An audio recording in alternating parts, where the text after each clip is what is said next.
Todos nuestros equipos están desplegados en territorio para cumplir con el mandato del presidente Lenín Moreno, garantizar atención oportuna, seguridad, abastecimiento e información clara sobre la emergencia sanitaria. El presidente de la República, Lenín Moreno, dio a conocer mediante su cuenta de Twitter la página donde se podrá consultar el lugar de sepultura de los cuerpos retirados con la ayuda de la Fuerza de Tarea Conjunta. Nuestra misión como Fuerza de Tarea Conjunta es trabajar de manera incansable en el retiro de los fallecidos en esta emergencia. Y así lo estamos haciendo. Gracias al apoyo de la empresa privada, Grupo El Juri entregó ambulancias totalmente nuevas y equipadas. Unidades móviles, clínicas móviles, son más que ambulancias, muy bien equipadas, que nos van a servir justamente para atender esta emergencia en Guayas mayoritariamente, pero también en otros cantones del país que necesitan este tipo de ayuda. Estamos muy contentos, muy agradecidos. Son este tipo de acciones las que nos permiten enfrentar de forma adecuada esta emergencia sanitaria. Hemos donado todas con la mejor buena voluntad y con el mayor cariño hacia todos nuestros compatriotas guayaquileños y del país en general. Quiero aprovechar para felicitar al gobierno nacional, al vicepresidente, al gobernador, al ministro de Salud, que hacen una labor titánica. Además, el vicepresidente constató la instalación de unidades móviles en el área de emergencia de los hospitales Los Ceibos y Teodoro Maldonado. Estamos verificando la instalación de un hospital móvil, un apoyo de la Cruz Roja ecuatoriana, para instalarlo en la zona de emergencia del Hospital de Ceibos y del Hospital Teodoro Maldonado y poder mejorar tanto las condiciones de atención como la capacidad de atención a los pacientes que lleguen con sospecha de COVID. Son 7 carpas las que hemos desplegado. En los próximos días se sumarán también más material y más recursos de apoyo en coordinación con el Instituto Ecuatoriano de Seguridad Social. El trabajo en conjunto continúa. El segundo mandatario y el alcalde de Quito coordinan mayor control y desinfección en mercados de la capital. La única forma de enfrentar a este virus es con la unidad. Las autoridades estamos coordinando esfuerzos. Hemos mantenido contacto con el gobierno nacional, con el señor vicepresidente todo el tiempo para tomar las medidas que más consideramos van a salvar vidas. Productores ecuatorianos siguen abasteciendo la ciudad de Guayaquil. Además, están implementando los corredores logísticos para abastecer a los 21 mercados más grandes del país. Este corredor logístico lo que hace es permitir una mayor fluidez en el movimiento de la carga, brindar alrededor de 95 puntos de desinfección y también brindar lo que aquí en el INEAP, por ejemplo, estamos dándole a los transportistas. Un albergue primero, un lugar donde tengan la opción de descansar, donde puedan tener la opción de tener un baño limpio, un baño seguro, donde tengan la debida seguridad necesaria para dejar la carga. Hemos traído el producto, hemos pasado controles, acaban de también darnos un proceso de desinfección que me parece muy bien. Es importante saber que día a día hay cientos y miles de productores que trabajamos muy duro, no solo por la costa, no solo por la sierra, no solo por el oriente, sino por todo el Ecuador. Más de 12 envíos de socorro y donaciones fueron desaduanizados en menos de 30 minutos. Así también, 698 importaciones de insumos médicos en el mismo tiempo. El Servicio Nacional de Aduana del Ecuador garantiza la inmediatez en los procesos aduaneros. 14 médicos rurales arribaron a la ciudad de Guayaquil para brindar su contingente en las unidades de salud que atienden la emergencia. Queremos agradecer su valentía y el esfuerzo y la dedicación que van a poner en su trabajo en Guayaquil. Vamos a proveerles de todos los equipos para que estén bien protegidos. Vamos a sacar adelante a Guayaquil y vamos a sacar adelante al Ecuador. El compromiso siempre va a ser dar lo mejor de nosotros, cuidar de nuestros pacientes. En el aeropuerto José Joaquín de Olmedo se constataron los protocolos de prevención para cuidar del bienestar de los usuarios. Hasta el momento, más de 8.000 extranjeros han podido retornar a sus países de origen. Y también mantenemos la operación abierta para que regresen ecuatorianos de acuerdo al protocolo establecido por el COE. Hoy está llegando un vuelo de Air Europa a Quito, regresan más de 70 ecuatorianos. Este vuelo viene a retirar también ciudadanos europeos y retornarlos hacia sus países. En esta emergencia es vital el manejo de una comunicación efectiva y el Gobierno Nacional garantiza información transparente y oportuna. Equipos de comunicación de la Presidencia de la República están haciendo un esfuerzo bastante grande por estar informando de manera veraz y desde el lugar de los hechos lo que está sucediendo de la forma más transparente. El trabajo es intenso, sin embargo el compromiso por garantizar el bienestar de los ecuatorianos y superar esta emergencia sanitaria es firme. Somos Ecuador. El gobierno de todos. Amigas y amigos de todo el país, muy buenos días. Hoy es miércoles 8 de abril. El Ecuador se encuentra atravesando una emergencia sanitaria y por eso es muy importante que usted se quede en su casa, acatando las disposiciones que están vigentes para las 24 provincias del país. Hoy en esta cadena nacional estará interviniendo la ministra del Interior, María Paula Romo, a quien saludamos de inmediato. Ministra, muy buenos días. Buenos días, muchas gracias. Tengo las cifras para hoy y también algunos comentarios sobre los datos y decisiones del COE. Le escuchamos. Sí, tenemos en el número de casos confirmados para el país 4.450 casos confirmados, y la composición de qué es lo que está sucediendo con estas personas, con las personas que se encuentran en esta situación. 3.744 personas están estables y cumpliendo con el aislamiento domiciliario. 178 se encuentran estables pero hospitalizados. 146 personas están hospitalizadas con pronóstico reservado.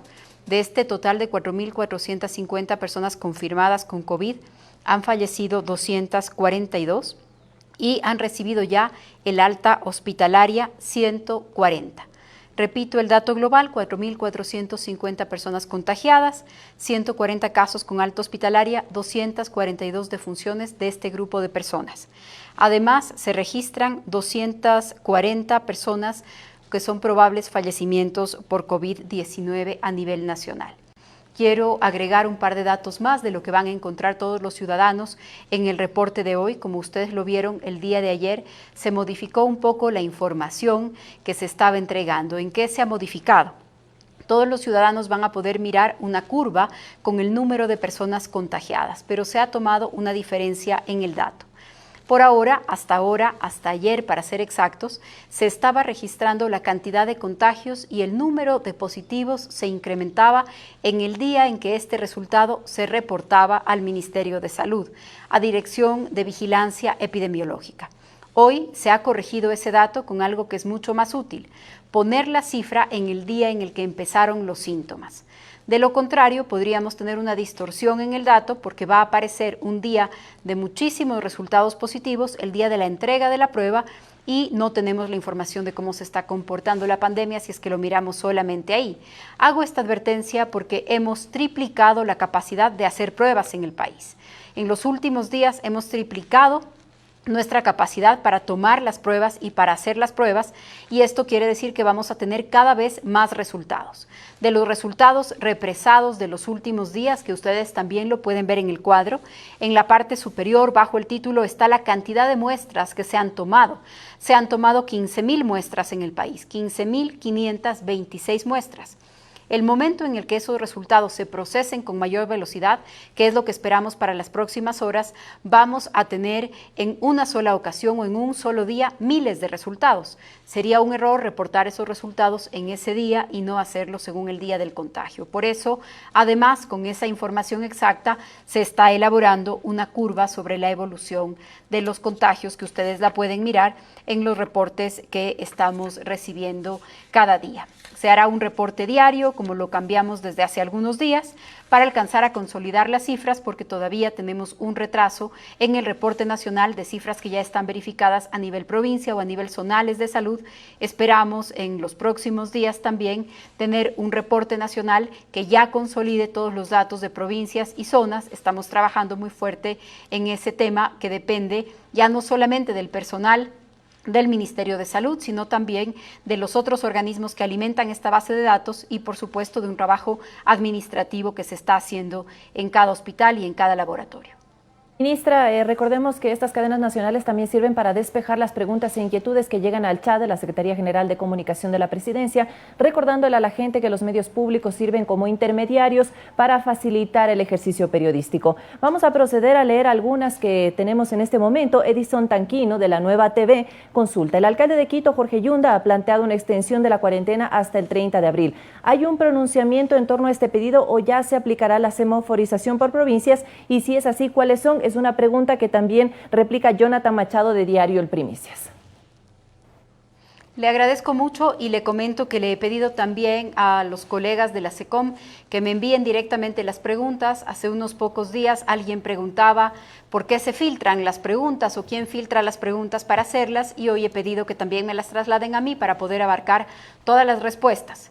¿Qué va a pasar en los próximos días? En una semana más habremos cumplido los 2 periodos de aislamiento de 14 días cada uno. Por el tiempo de incubación del virus se recomiendan los aislamientos por 14 días. En el Ecuador ya la próxima semana vamos a cumplir 28 días con las medidas de aislamiento, estos 2 periodos que se recomiendan. A partir de ese momento el aislamiento se va a extender de manera rigurosa, como la hemos vivido hasta el día de hoy, en muchas de las provincias, probablemente en un inicio en todas las provincias. Pero luego se valorará ciudad por ciudad, provincia por provincia, en qué lugares se pueden flexibilizar determinadas actividades. Para esto vamos a usar esto que hemos llamado un semáforo, para saber qué actividades se pueden o no se pueden retomar. Pero aprovecho para una aclaración que estoy haciendo mucho en estos días. De ninguna manera el término de las medidas de restricción significa que vamos a volver a la normalidad que teníamos en enero o a la forma en la que trabajábamos o nos movilizábamos o nos relacionábamos en febrero. Hay una nueva normalidad luego del COVID. Todos cubiertos, todos tapados, con cubrebocas, con mascarillas, si es que estamos en lugares públicos o con más personas, pero también muchísimas medidas de restricción, de circulación, de movilidad, trabajo organizado en diferentes horarios, cuidados en el transporte público, muchísima limpieza y horarios también en los lugares de aglomeración, no espectáculos públicos, las clases no se van a reanudar todavía por un buen tiempo. Cuando inicien las clases en el régimen Costa será sin asistencia directa, sino a distancia, modalidad virtual, pero quedándose en casa. Es decir, no miren esta fecha en abril, y yo me atrevo a decir incluso semanas después de eso, no miren como un retorno a lo que vivíamos en enero, sino como una nueva normalidad con unas nuevas reglas, paulatinamente, tomando en cuenta en dónde están la mayor parte de casos. En Quito y en Pichincha lo más probable es que se amplíe el aislamiento porque se va convirtiendo poco a poco en la provincia con el número más grande de casos después de Guayas. Era de esperarse por la población que hay en Pichincha, pero hay que tener muy controlado la velocidad de contagio de la pandemia. Así que sí, en Quito y en Pichincha es muy probable que el aislamiento todavía se extienda durante algún tiempo luego de esa fecha. Ministra, tenemos otra pregunta, Mauricio Zúñiga, de Radio Vigía. En torno a los médicos rurales que van a sumarse en Guayaquil, ¿desde cuándo y bajo qué condiciones se suman este personal médico que está haciendo la rural a la provincia del Guayas para enfrentar la emergencia sanitaria? El ministro de Salud, el ministro Juan Carlos Ceballos, se reunió la tarde de ayer con la Asociación de Médicos que hacen la rural, de médicos rurales a nivel nacional. Ha comentado con ellos, han examinado cuáles son las condiciones. Los médicos que están llegando a Guayaquil van a hospedarse en los hoteles que la gobernación ha previsto, van a tener toda la cobertura desde el punto de vista de los trajes de bioseguridad para poder hacer su trabajo, y el ministro de Salud probablemente les podrá dar un detalle más cuidadoso de qué es lo que se está trabajando, pero les confirmo que el día de ayer se reunió con la Asociación de Médicos Rurales del país para discutir este tema.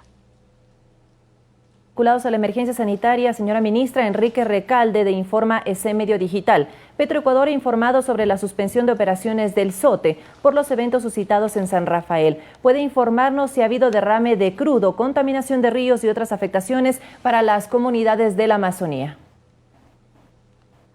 Esta mañana el ministro de Sectores Estratégicos, el ministro Ortiz, le dio este reporte al presidente de la República y que se había ordenado de inmediato el transporte de crudo a través de esta zona, para evitar que existan derrames. Están activados ya el Ministerio de Ambiente y el Ministerio de Energía para poder confirmar qué es exactamente lo que ha sucedido y si es que hay algún tipo de afectación. Pero le puedo decir que inmediatamente se dio este deslave, este socavón en realidad, inmediatamente se suspendió el transporte de crudo y ya está activado el Ministerio de Ambiente para poder informarnos las posibles consecuencias si es que hubo algún tipo de derrame.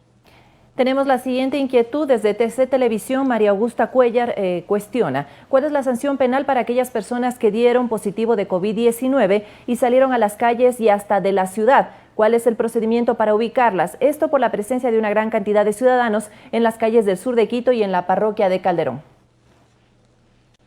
De acuerdo, el gobierno cuenta, gracias a un esfuerzo público-privado, con una herramienta de análisis de datos y de inteligencia artificial que permite, a través del GPS de los teléfonos, saber si la persona que dio positivo, luego incluso de enterarse que dio positivo, se movilizó. Se movilizó cuando tenía prohibido hacerlo por el aislamiento o peor todavía, se movilizó por varias provincias del país y tenemos casos así. Hemos empezado ya a elaborar los informes para que la Fiscalía General del Estado empiece los procesos penales contra estas personas. En un principio podrían incluso tener 3 años de cárcel. El delito es incumplimiento de orden legítima de autoridad competente. Por supuesto, con todos los agravantes de que la desobediencia de esta orden pone en riesgo la vida de todas las personas y de una comunidad. Estamos trasladando esta información que está obtenida a través de medios tecnológicos, que fue autorizada por la Corte Constitucional con todas las condiciones del caso, y la estamos trasladando a la Fiscalía General del Estado para que la justicia pueda hacer su trabajo. Podrían tener hasta 3 años de cárcel. Ministra, tenemos otra pregunta. Lenín Artieda de Ecoavisa. Reportan 100 personas fallecidas en clínicas de diálisis y se proyectan 600 decesos hasta finales del mes de abril. La falta de pago por parte del gobierno a esas clínicas estaría generando problemas en la atención. ¿Se analiza este tema? Hace un par de semanas, precisamente antes de que empiece a subir el número de contagios, el Ministerio de Finanzas hizo un esfuerzo para pagar a los proveedores de salud, incluidos los proveedores privados de salud. Me cercioraré con esta pregunta también de que estén incluidas ahí las clínicas de diálisis, pero le puedo decir que varios millones de dólares se cancelaron hace semanas para que los proveedores privados puedan seguir haciendo su trabajo en salud, que es la prioridad de esta emergencia. Seguimos en este diálogo con los medios de comunicación, recordando a la gente que Medios Públicos sirve como intermediario. Lilibet Zambrano, Medio Digital Madre Libertad. Gran parte de la ciudadanía, según reportes de prensa, sigue sin acatar la restricción de circulación. ¿Podría explicar cómo se realizará el cobro de esas multas, señora ministra? Claro que sí. Las multas, que la primera multa es de $100, tenemos más de 3,000 personas que han sido multadas ya y nos acercamos al centenar de personas que han recibido la segunda multa, que es de un salario básico unificado. ¿Cómo se cobrará? En las cuentas de los servicios básicos o a través de un mecanismo de coactiva cuando pase esta crisis, pero la principal manera, el principal mecanismo de cobro será con la cuenta de los servicios básicos una vez que superemos esta situación de emergencia. En los servicios básicos será directamente cobrada la multa. 11 de la mañana con 22 minutos. Lorena Bernal de Radio Ecuashiri. ¿Es verdad que miembros de la policía están siendo trasladados a Guayaquil por ser la ciudad más afectada? ¿Las otras ciudades quedan desprotegidas o cómo se compensa esa falta de personal policial? Ningún lugar está desprotegido, la policía sigue haciendo su trabajo, sus tareas se han multiplicado por todo lo que tiene que atender en virtud de la emergencia, pero la policía sigue trabajando, sigue poniendo personas detenidas a órdenes de la justicia, sigue actuando en flagrancia o por delegación fiscal o por orden de juez. Ayer la policía tuvo una actuación muy oportuna, suspendiendo, interrumpiendo, interviniendo en el robo de una camaronera en Huaquillas con 9 detenidos. Tuvimos también detenidos por una riña, detenidos por armas. La policía sigue haciendo su trabajo y se traslada y se trasladará a cada lugar del país según la planificación y según la necesidad que tengamos. Pero no hay un solo rincón dentro del país en donde la policía no siga haciendo su trabajo en esta emergencia. Tenemos muchas preguntas e inquietudes, señora ministra. María Sol Borja, GK. En la tarea de recoger los cadáveres en domicilios de Guayaquil se está llevando una cuenta sectorizada de los cadáveres, es decir, recogidas por barrios, parroquias o sectores. Sí, tenemos esa información también. Esa información ya se puede ubicar en un mapa cuando se recibe la llamada y también se confirma cuando se recoge el cadáver. Tenemos esa información también. Consuelo Arévalo de Radio Sucre. ¿Existe algún protocolo de control frente a los reclamos y denuncias de que en Guayaquil, en los mercados y tiendas de barrio, desde que inició la emergencia sanitaria existe especulación de precios de los víveres? Claro que sí, tenemos mecanismos de control y también personas detenidas. Las intendencias no han dejado de hacer operativos de control de precios, lo van a seguir haciendo, y si usted tiene una denuncia, por favor llame al 1-800-LO-JUSTO. 1-800-LO JUSTO es el mecanismo para denunciar especulación en precios o este tipo de inconvenientes. Vamos a seguir trabajando en eso. Nicolás Castillo de Radio Sonorama. Según denuncias ciudadanas, están sepultando cadáveres que han sacado de los hospitales sin previo aviso de sus familiares. Además, hay quejas de usuarios que aseguran que tienen pagado una bóveda y servicios exequiales y cuando llegan con su familiar fallecido solo le dicen que no pueden darle el servicio, por lo que se sienten estafados. Lo mismo ocurre con las funerarias. ¿Qué controles hay al respecto? Pregunta de Nicolás Castillo de Radio Sonorama. De acuerdo, en lo que tiene que ver con el entierro, si es que transcurren 24 horas sin que ningún miembro de la familia haya expresado una voluntad de encargarse de este entierro o de la cremación, entonces el Estado, el gobierno se hace parte, se hace cargo y va a proceder al entierro o a la cremación según las posibilidades. Entonces, esto de un margen de 24 horas ya está previsto porque hemos tenido muchos problemas con familias que varios días después hacen este pedido. Está previsto, está anunciado, es parte de los protocolos que estamos trabajando y que se han aprobado por el COE. Desde el punto de vista del control de funerarias y cementerios, el control le corresponde a ARCSA.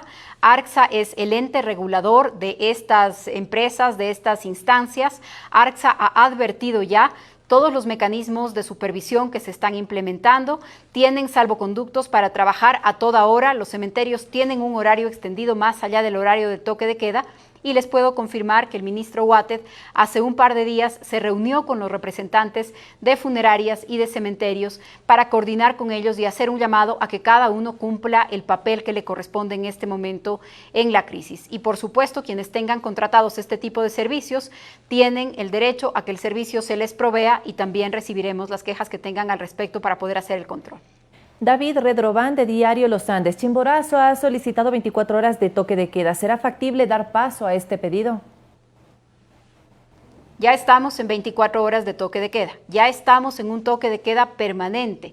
Sin embargo, unas horas al día se permite la salida de la población para las cosas básicas, para las cosas elementales, para adquirir comida, para proveerse de víveres, para el tema de alimentos, para hacer una gestión en el servicio financiero, para ir a un cajero electrónico. Estas cosas están permitidas de manera excepcional por unas horas al día, pero debemos comprender que estamos en una especie de prohibición general de salir de la casa. Sin embargo, se agrava porque se prohíbe abrir estos locales, ya están cerrados a cierta hora, a las 2 de la tarde, empezando en todo el país. Disminuir el número de horas. No es algo que se descarte y en algún momento, si es que es necesario analizarlo, se analizará. Pero ustedes son conscientes que mientras menos horas se atienda en donde se compra víveres o en las farmacias o menos horas tiene la ciudadanía la posibilidad de ir a hacer un trámite urgente, entonces en esas horas se concentra más población. Por eso es importante que busquemos todos los mecanismos para evitar aglomeraciones, pero la indicación general es no salir. Si no estamos en una de estas actividades esenciales, estamos prohibidos de salir de casa. Joana Cañizares, Portal Tu Voz TV. Ayer Ecuavisa mostró la necesidad de oxígeno para sus familiares afectados por el coronavirus. En el reportaje se mostraban largas filas y desesperación porque no todos alcanzaban a comprar debido al toque de queda. ¿Qué está haciendo el gobierno para ayudar a estas personas que necesitan oxígeno? ¿Se ampliará el horario de las empresas que venden y recargan los tanques de este gas? Sí, empiezo por el final. Las empresas que prestan este servicio, que venden o que recargan los tanques de oxígeno, no tienen toque de queda, ni siquiera necesitan salvoconducto, así como todos los demás que están en el sector salud, medicinas, insumos, reactivos, tienen plena libertad para funcionar. Esta es la prioridad en la crisis. También el Ministerio de Industrias está trabajando para poder producir más y a mejor precio este insumo que se necesita para la crisis. El ministro Ontaneda se los va a comentar a lo largo del día personalmente, pero aprovecho para decir que la industria ecuatoriana está multiplicando su capacidad para ofrecer este producto y también multiplicando sus capacidades para producir y poner en el mercado mascarillas, cubrebocas y estos elementos que son ya obligatorios con el paso de los días gracias al trabajo de cada municipio. Avanzamos, señora ministra. David Lema, Periodismo Ecuador, consulta: ¿cuándo regresará la policía al Cantón Baños o ya regresó? Y se suma esta pregunta a la de Miguel García de Radio La Voz del Santuario de Baños. ¿Qué disposiciones tiene la Policía Nacional para este cantón? La Policía Nacional nunca ha dejado de estar en ningún rincón del país y en Baños tampoco. Cuando el alcalde Silva le dijo a la policía que no era bienvenida al cantón, la policía permaneció no solamente atendiendo Baños, sino también las entradas, los accesos. Hemos respondido a las llamadas de emergencia que se han dado en estos días y, por supuesto, también haciendo patrullaje en la ciudad y en la provincia. Ustedes recordarán que junto con un grupo de ciudadanos, incluso incumpliendo y respetando el toque de queda, el alcalde impidió el acceso de la policía a su propia escuela de formación. Pues no estamos usando la escuela de formación, que es un lugar de concentración de la Policía Nacional, y estamos analizando su salida del Cantón Baños para las próximas semanas. Esa es la diferencia y, por supuesto, es la reacción frente al anuncio de la alcaldía de que la policía no era bienvenida. Más allá de eso, la policía no puede dejar de hacer su trabajo y no ha dejado de hacerlo. Hemos estado presentes y vamos a seguir presentes. José Olmos, Diario El Universo. ¿Se profundizará el toque de queda en Guayaquil? Pues hay zonas donde no se respetan las restricciones y el peligro de contagio se multiplica. Hay un plan propuesto por el municipio de sectorizar el aislamiento. ¿Es conveniente eso? Sí, el plan de sectorizar el aislamiento es conveniente, es recomendado, se puede hacer y es precisamente el semáforo del que hemos hablado. Este semáforo nos puede permitir sectorizar el país por provincias, por cantones o incluso las grandes urbes por zonas y por barrios y aplicar medidas diferenciadas. Para que este plan sea plenamente efectivo necesitamos más pruebas y el uso de pruebas rápidas además de las pruebas de PCR. Por lo tanto, la sectorización se puede planificar y ejecutar en unos días cuando tengamos más pruebas, pero es una línea correcta y es la que estamos planteando con el tema del semáforo. Tiene la misma aplicación en una provincia o dentro de una provincia o dentro de las zonas de una ciudad. Todavía tenemos varias preguntas e inquietudes que llegan al chat de la Secretaría General de Comunicación de la Presidencia. Óscar Campoverde, de TV Cisne. ¿Para cuándo se darán los informes en la provincia de Sucumbíos? El señor gobernador subrogante indica que están esperando lineamientos. Sí, la cantidad de personas contagiadas, y si me permite, lo puedo mirar ahora mismo en el cuadro reportado hoy. Los contagios reportados en Sucumbíos son 33 casos confirmados, 33 casos confirmados en Sucumbíos, y estos son los datos que han llegado hasta el COE nacional. Si es que los coordinadores zonales de salud tienen confirmado otros datos, están autorizados a reportarle al COE provincial los datos. Y esperamos, lo dije al inicio de esta intervención, lo repito, esperamos que la información fluya de manera más rápida y directa para que el consolidado nacional responda de manera rápida y se corresponda de manera inmediata con los datos que están en cada zona y en cada provincia. Rosario Córdoba, de la cadena radial Centinela del Sur, La Hechicera. Los elementos de la Policía Nacional que se encontraban en aislamiento preventivo obligatorio serán trasladados a laborar en las provincias de mayor emergencia. He hablado hace un momento sobre el tema de la policía, según la programación, según la planificación y quienes hayan terminado el aislamiento, si es que tenemos policías como los tenemos, que han debido hacer aislamiento, serán asignados a diferentes lugares del país dependiendo de nuestra planificación y de su estado de salud. Lauro Zavala Mendoza, de la Asociación de Reporteros y Comunicadores de Manabí.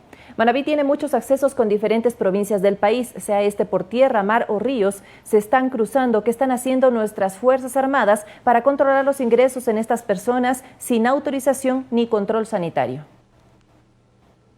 Sí, tanto las Fuerzas Armadas como la policía, y quiero añadir la preocupación de los alcaldes de Manabí, que también están colaborando para los controles. Manabí es una provincia grande, es una provincia que limita con muchos territorios a nivel nacional y en donde además hay muchísimas vías secundarias.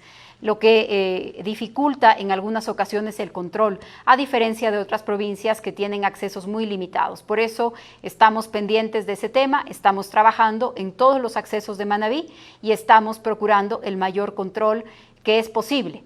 Incluso tenemos reportes en el caso de Manabí, en el caso de Guayas, en relación con Chimborazo, de varios lugares de personas que están movilizándose a pie entre provincias. Estamos haciendo los controles, pero por favor, gran parte de la responsabilidad para mantener, para mitigar el contagio del coronavirus depende del cumplimiento de las disposiciones por parte de los ciudadanos. Las Fuerzas Armadas están trabajando en este caso, lo están haciendo con policía, con municipios, pero también tenemos un gran pendiente de la ciudadanía, a quien aprovecho para hacer ese llamado. Javier Auqui, de medio digital Infoloja. En la ciudad de Loja, en la mayoría de farmacias no cuentan con stock de mascarillas y guantes. ¿Cuál es el plan de contingencia para que las farmacias se abastezcan de estos productos y la población pueda adquirirlos? Y creo que es una inquietud, señora ministra, que podría replicarse para el resto de provincias. Claro que sí, esta es una inquietud en todo el país y me permito decir en todo el mundo. En el mundo entero en este momento hay un desabastecimiento de los insumos que están relacionados con esta pandemia. Ustedes pueden ver la discusión que hay en el mundo y el alcalde de Nueva York pidiendo respiradores y prohibiéndose o autorizándose la importación que se hace de mascarillas. Algunos han empezado a llamar a esto la guerra de las mascarillas, a las diferencias entre países o regiones en el mundo. Entonces, el mundo está demandando al mismo tiempo todo el mismo producto. Por eso es que también la industria nacional se está activando para poder producir este tipo de demanda, para poder responder a esta demanda, al menos en lo que no se requiere que sea material especializado. Por eso he llamado a que las mascarillas, sobre todo las N95, que son las que deberíamos dejar para los médicos, que esas no sean de uso ciudadano, que quienes están expuestos todo el tiempo, médicos, policías, militares, sean quienes tengan un acceso prioritario a este tipo de elementos y que el resto de nosotros usemos las otras mascarillas quirúrgicas, mascarillas de otro material, incluso mascarillas caseras. Algo es mejor que nada. Ese es el mensaje, pero para el desabastecimiento la industria nacional está respondiendo con velocidad y esperamos poder abastecer de estos productos a todo el mercado en los próximos días. Avanzamos. José Luis Andrade, de Gama Visión. En varios países se critica las señales de alarma y recomendaciones dadas por la OMS. ¿Usted cree que se dieron muy tarde y que encubrieron la dimensión de la amenaza para el Ecuador? Creo que es mucha la discusión que se hará después de que pase la pandemia, sobre el momento de los anuncios, sobre el momento de las decisiones, pero este es un virus y esta es una realidad que hace 3 meses el mundo no conocía. Y creo que todos los países en el mundo, que todos los gobiernos, que todos los ciudadanos estamos haciendo nuestro mejor esfuerzo para enfrentar un escenario en el que todavía hay un margen muy alto de incertidumbre. Creo que cada país ha hecho su mejor esfuerzo, creo que cada institución está haciendo su mejor esfuerzo. Raúl Fernández, de Pichincha Universal. Decenas de ecuatorianos que continúan varados en el exterior señalan que sus recursos escasean. ¿Existirá algún tipo de ayuda o asistencia para ellos? Además, alertaron que ellos deben cubrir los costos de su retorno. ¿Eso es verdad? Sí. Las personas que se han trasladado a otros países lo han hecho por sus propios medios, también tendrán que asegurar esos medios para cubrir su retorno. Estamos recibiendo vuelos humanitarios de manera muy pausada, ese fue el anuncio que se hizo hace pocos días. Tuvimos en la primera llegada muchísimos inconvenientes, personas que no aceptaban cumplir con la cuarentena, teníamos una gran demanda de policías para poder cuidar esos lugares, así que en ese momento se suspendieron los vuelos hasta que el calendario nos permita reemplazar a quienes van saliendo de la cuarentena y entonces hay nuevas personas que pueden llegar. Esta semana tenemos ya viajeros que abandonan el aislamiento preventivo obligatorio y entonces se han recibido y se han autorizado nuevos viajes. Lo haremos poco a poco hasta cubrir a todos los ecuatorianos que se encuentran fuera y que quieren regresar, pero no serviría de nada el tener aislado a todo el país si de pronto, sin ningún control, sin cuarentena, sin pruebas, sin aislamiento, permitimos la llegada de miles de personas que no han estado sometidos al mismo proceso de cuidado de salud. Por eso tendrá que hacerse de manera cuidadosa, escalonada, paulatina, como lo hemos estado haciendo y lo vamos a seguir haciendo. Susana Madera, de la Agencia EFE, en otro tema también vinculado a esta emergencia sanitaria, ministra. ¿Qué cifras tienen sobre denuncias de violencia de género durante el aislamiento social ordenado por el gobierno? No tengo a la mano cifras de violencia en este momento, pero por supuesto que seguimos recibiendo estos reportes a través de 911, seguimos atendiendo estos casos a través de la Policía Nacional, incluso se hizo en esta última semana una detención evitando un femicidio. Parte de los problemas del aislamiento es también que se convierte en un escenario ideal para la violencia dentro de la familia y para la violencia contra las mujeres. La Secretaría de Derechos Humanos ha trabajado una estrategia con todo el sistema integral de prevención de violencia contra las mujeres que está en la Ley de Prevención. Con todos los organismos que son parte del sistema hay una serie de mensajes, hay una estrategia de prevención, hay un protocolo de auxilio y también hay una línea en el 171 que está dirigida específicamente a salud mental, en donde podemos recibir las llamadas y dar auxilio con psicólogos de 17 universidades del país. Más o menos 800 psicólogos de 17 universidades del país están atendiendo esta dimensión también de salud, que es una de las consecuencias del encierro. A sumar dos preguntas que más o menos tienen relación para que usted pueda responderlas. Carlos José Correa de Radio Poder 95.3. ¿Con cuánto tiempo se coordina la comunicación y condensación de información por cada provincia entre los distintos organismos que están encargados de emitir informes? Y Luis Fernando Eras de Alfa TV pregunta, ¿por qué Ecuador no anuncia casos recuperados y para cuándo está previsto que llegaremos al pico de la curva? De acuerdo, son varias preguntas. ¿En qué momento se consolidan las cifras? Todo el día el ministerio, los hospitales, el IES, los laboratorios pueden ingresar sus cifras y hacemos diferentes cortes.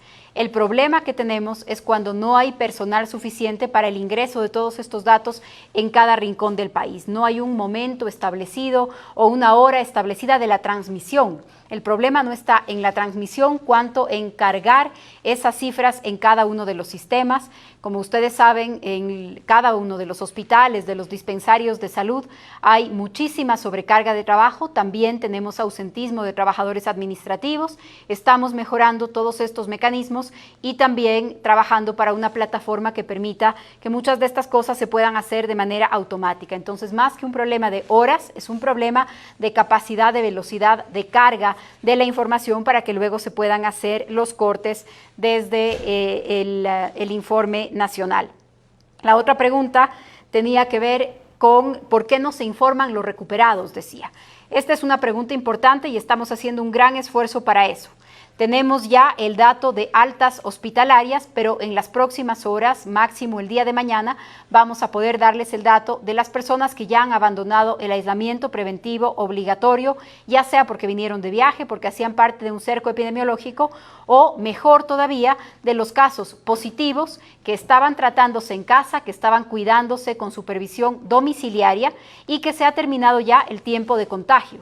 El tema es que para el estricto registro de este boletín se requieren pruebas para confirmar que ya no está la presencia del virus, pruebas para confirmar y que también toman un tiempo que estas pruebas se realicen, pero por el transcurso de los días, por el paso de los días de incubación, por el paso de los días del aislamiento y la desaparición de los síntomas, tenemos ya miles de personas recuperadas o que han salido de aislamiento, que es un dato que vamos a incorporar muy pronto. Mientras no se dan los días, el plazo necesario para que esto se vaya cumpliendo, también los números son más bajos, pero por la fecha en la que estamos, por la cantidad de semanas que han transcurrido desde la expansión más fuerte de la pandemia, sobre todo en Guayas, entonces ya podremos ofrecer estos datos muy pronto. Pico de la la otra curva. pregunta que usted incluyó es en qué momento estaremos en el pico o en la parte más alta de la curva. Depende de nosotros, pero también depende de cada zona. Como podemos ver en los mapas, hay provincias en donde probablemente ya se ha alcanzado esa parte más alta y hay provincias en donde todavía los contagios no han empezado. Por eso nadie puede confiarse, no podemos tener una sensación de falsa confianza o de que ya pasó la parte más alta. Siempre podemos tener nuevos casos de contagios, nuevas olas en este tema, así que por favor, más allá de las cifras, más allá de los gráficos, todos debemos extremar los cuidados porque estamos todavía en la mitad de la escalada de contagios a nivel nacional, con diferencias entre provincias, pero en un momento muy sensible en el que debemos tomar todas las precauciones. Siguen llegando las preguntas e inquietudes de los diferentes medios de comunicación. Jan Cano de Criterios. La medición de las cifras cambió ayer, ahora es por el inicio de los síntomas. ¿Quién y dónde fue el caso que ha sido reportado el 15 de febrero, según las cifras ofrecidas ayer? No tengo idea de una pregunta tan específica, pero puedo averiguarlo y confirmarlo con el Ministerio de Salud. Verónica Landeta de Canal 1, ¿qué gestión se realiza con los ecuatorianos que se quedaron en el extranjero? Esto ya habíamos precisado, pero por favor, para atender todas las preguntas e inquietudes, explicar un poco sobre la coordinación que se hace entre las diferentes instituciones, señora ministra. Repito, cada consulado, cada embajada está registrando a las personas que desean volver y cuál es su situación, porque se dará prioridad a las personas por su edad, a las personas por una situación que les ponga en una condición de vulnerabilidad, a los estudiantes, a los menores no acompañados, que ya la mayoría han regresado. Entonces, cada consulado está registrando esta información para poder hacer el retorno pausado, progresivo y también con las prioridades que se han señalado. Ramiro Cueva de Ecotel TV desde Loja, el coordinador de salud de la zona 7 renunció. ¿Cuándo se nombrará al nuevo? Enseguida será reemplazado cualquier persona que renuncie a su cargo, sobre todo en el tema de salud. Espero que sea reemplazado en unas horas. Vilatuña de Radio Vigía, la voz de la Policía Nacional. ¿Cuál es el objetivo que grupos tácticos de la Policía Nacional se encuentren ya en Guayaquil? ¿Cuál es la labor que van a realizar? Grupos tácticos de la policía se encuentran en todo el país y en la ciudad de Guayaquil y en Guayas, así como también en otras provincias en donde hemos tenido algunas alertas sobre alteraciones de orden público. Con más razón, estos grupos también se han desplazado. Lo que están es de manera preventiva para prepararse para posibles alteraciones del orden público que afortunadamente no se han dado y que esperamos que no se den. Ministra, ya para finalizar, una pregunta de Luis Viteri Acosta que me parece importante, sobre todo para las recomendaciones finales en esta cadena nacional. Él es de Radio La Premier. ¿Puede hacer la gente su propia mascarilla? Esto ligado un poco a la obligación de que todas las personas en el territorio nacional tienen que utilizar este implemento de seguridad. Sí, cualquier mascarilla es mejor que nada. Cualquier cobertura es mejor que nada, incluso mascarillas caseras son mejores que salir descubiertos. Para no contagiar y para no contagiarme, lo que tenemos que hacer es cubrirnos la nariz y la boca. Cualquier cosa, cualquier mascarilla es ideal frente a la opción de no llevarla. Luego, según su material, hay algunas que brindan mejor cobertura que otras. Como les he dicho, creo que la industria nacional rápidamente nos va a abastecer de una gran variedad. Dejemos las que son especializadas para los médicos, paramédicos y aquellas profesiones que están con una exposición permanente, y el resto de nosotros llevemos las mascarillas, aunque sea caseras, aunque sea una cobertura, aunque sea un pañuelo. Todo es mejor que no llevar nada, todo es mejor que estar descubiertos, y esa es una manera para controlar los contagios. 11 de la mañana con 46 minutos. Gracias, señora ministra. María Paula Romo. Si me permite, claro que sí. Si me permite, perdón la interrupción, pero simplemente como he pedido que me envíen también las preguntas, veo un par que se me han quedado por contestar, permítame responderlas. Diego Casar de la Barra Espaciadora dice, se anuncia a diario detenciones. ¿Cómo están los niveles de hacinamiento en el sistema carcelario nacional? Nuestro sistema penitenciario es un sistema que ya está por encima de su capacidad instalada, ya lo estaba incluso antes de la crisis. Por eso, muchas de las medidas en este momento que se están tomando son medidas no privativas de libertad, pero se están iniciando los procesos. En todos los casos y en todas las detenciones, las personas son puestas a órdenes de jueces. Esto es muy importante. La justicia en el país no ha dejado de funcionar.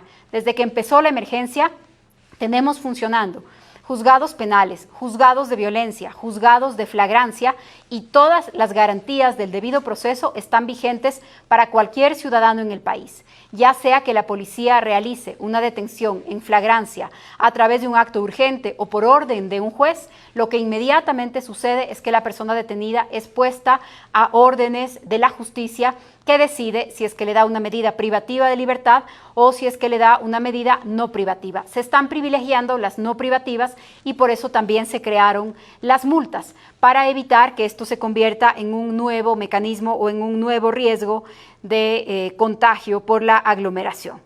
Esta es por ahora la pregunta que creo que tenía pendiente, de las que he podido recibir y ver, y si se queda alguna pendiente me ofrezco a responderla a través de redes sociales. Agradezco mucho este espacio y la atención que los ciudadanos están prestando a la información oficial. Gracias, ministra. Hemos tratado de ampliar esta cadena nacional para incluir todas las preguntas e inquietudes de los diferentes medios de comunicación que llegan al chat de la Secretaría General de Comunicación de la Presidencia. Nosotros vamos a finalizar esta cadena nacional recordándole que en nuestro país existen 4.450 casos confirmados de COVID-19. Por eso es muy importante que usted permanezca en su domicilio cumpliendo las disposiciones que, como lo dijimos al inicio de este espacio, están vigentes para todo el territorio nacional. Gracias por su atención. Nos conectaremos en unos próximos minutos, en las próximas horas, para brindarle a usted la información que necesita. Medios Públicos está prestando su señal en esta emergencia sanitaria. Buenos días con todos y todas.